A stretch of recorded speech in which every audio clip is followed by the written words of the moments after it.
नमस्कार, माझं नाव आहे डॉक्टर पुरू धवन आणि आज या व्हिडिओमध्ये आपण चर्चा करणार आहोत की पक्षाघाताच्या रुग्णांनी कोणते ड्राय फ्रुट्स खावे जे त्यांच्या शरीरासाठी, त्यांच्या मेंदूसाठी चांगले राहतील, ज्यामुळे त्यांच्यात सुधारणा लवकर होईल.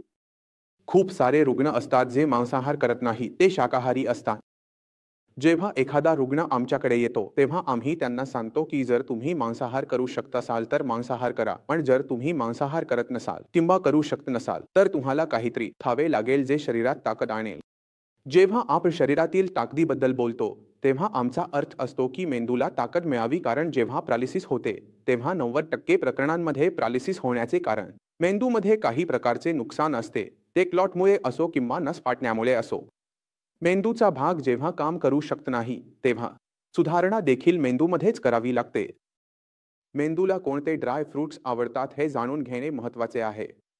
जर आपण त्यांची यादी तयार केली आणि त्यांचे सेवन सुरू केले, तर स्पष्ट आहे की एक पेशंट जो ड्राय फ्रूट घेत आहे, त्याच्यात सुधारणा जास्त वेगाने होईल, तुलनेत जो पेशंट घेत नाही. ड्राय फ्रुट्सचे सेवन आपण थंडी आणि उन्हाळा दोन्ही ऋतूंमध्ये करू शकतो. आपल्या मेंदूसाठी जे ड्राय फ्रुट्स आपण ऐकता आलो आहोत, ते म्हणजे अक्रोड आणि बदाम. हे दोन ड्राय फ्रुट्स असे आहेत जे आपल्याला माहीत आहेत आणि आपल्याला आधीपासूनच घ्यायला हवे. जर हवामान थंड असेल, जसे की सध्या आहे, तर अशा हवामानात ड्राय फ्रुट्स भिजवण्याची गरज नसते, कारण त्यातली उष्ण तासीर शरीराला उबदार ठेवण्यासाठी उपयुक्त ठरते. म्हणून थंड हवामानात तुम्ही ड्राय फ्रुट्स भिजवण्याशिवाय खाऊ शकता. पण जर हवामान गरम असेल, फक्त उष्णता असेल, तर ड्राय फ्रुट्स, विशेषतः बदाम असेच खाल्ले तर आणखी गुंतागुंत होऊ शकते. जसे की दाणे येऊ शकतात, हाईज होऊ शकतात, रक्तस्राव होऊ शकतो. म्हणून अशा परिस्थितीत ड्राय फ्रूट मोठा घेतला पाहिजे. तर तुम्ही दोन ड्राय फ्रुट्स चांगल्या प्रकारे ओळखता. पहिला आहे अक्रोड, दुसरा आहे बदाम. आता आणखी काही ड्राय फ्रुट्स आहेत जे घेतले जाऊ शकतात, विशेषतः हिवाळ्यात, आणि त्यात येतो चिलगोजा. हा चिलगोजा आहे. खूप कमी लोकांना माहीत आहे की चिलगोजा कोणता ड्राय फ्रूट आहे. याचा सेवन केल्यावर 2 दाणे घेतल्यावर तुम्हाला लगेचच जाणवायला लागते की तुमच्या शरीरात उष्णता निर्माण होऊ लागली आहे, तुमच्या शरीरात ताकद जाणवायला लागली आहे.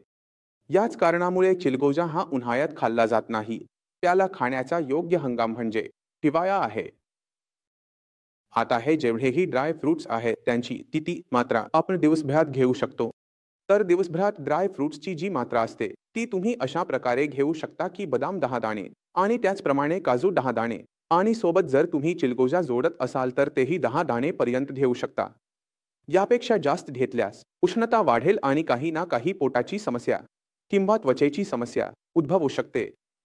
तर ड्राय फ्रूटचा मर्यादित वापर जर तुम्ही योग्य प्रमाणात केला तर शरीराला आणि मेंदूला ताकद मिळेल स्वतःला पुन्हा ठीक करण्यासाठी. कारण आपल्याकडे इतर गोष्टींची कमतरता असते. जसे की आपण एखाद्या पेशंटला नॉनव्हेज खाताना सांगतो की तुम्ही फिश खा किंवा चिकन सूप घ्या कारण शरीराला ताकद हवी असते. पण आता एका शाकाहारी व्यक्तीमध्ये आपल्याला ही अडचण दिसते. त्यामुळे तुम्ही ड्राय फ्रूटचा सेवन अशा प्रकारे करू शकता. जेव्हा तुम्ही ड्राय फ्रूटचा सेवन कराल तेव्हा एक गोष्ट लक्षात ठेवा की आपल्या आहारात दुधाची मात्रा वाढवू. आता दूध आणि ड्राय फ्रूटचा काय लॉजिक आहे हे मी तुम्हाला समजावण्याचा प्रयत्न करतो. दूध जे असते ते तासीरमध्ये थंड असते. जर तुम्ही ड्रायफ्रूट थोड्या जास्त प्रमाणात खाल्ले किंवा तुमच्यासाठी जास्त झाले तरी दूध त्याच्या परिणामाला कमी करेल.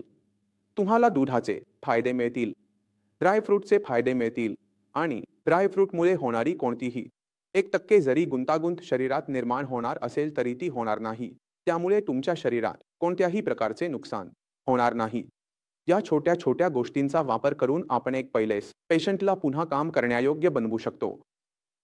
तर आहार खूप महत्त्वाचा आहे. त्यानंतर व्यायाम खूप महत्त्वाचा आहे. त्यानंतर मेंदूमध्ये विकास करणारी ती औषधेही आवश्यक आहेत कारण मेंदू जेव्हा नुकसान सहन करतो, तेव्हा पहिल्या 6 महिन्यात खूप चांगले सुधार दिसतात. जर तुमचा पैलेसिस जुना झाला असेल तर तुम्ही स्वतः पाहाल की जे झाले त्यानंतर 6 महिन्यांपर्यंत खूप चांगले सुधार झाले. आम्ही चालू लागलो. थोडेफार हात हलू लागले, पण ते सुधार कुठेतरी थांबले.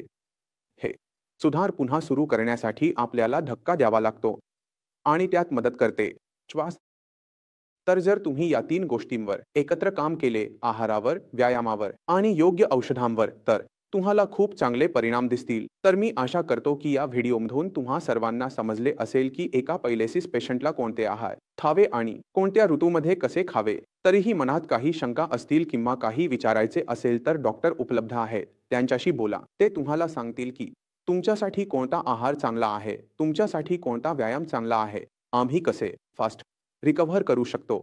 यामुळे तुम्ही पुन्हा काम करण्यास सक्षम होऊ शकता. यासह मी तुम्हाला हळूहळू चालण्याची परवानगी मागतो. पुढच्या व्हिडिओत भेटू. तोपर्यंत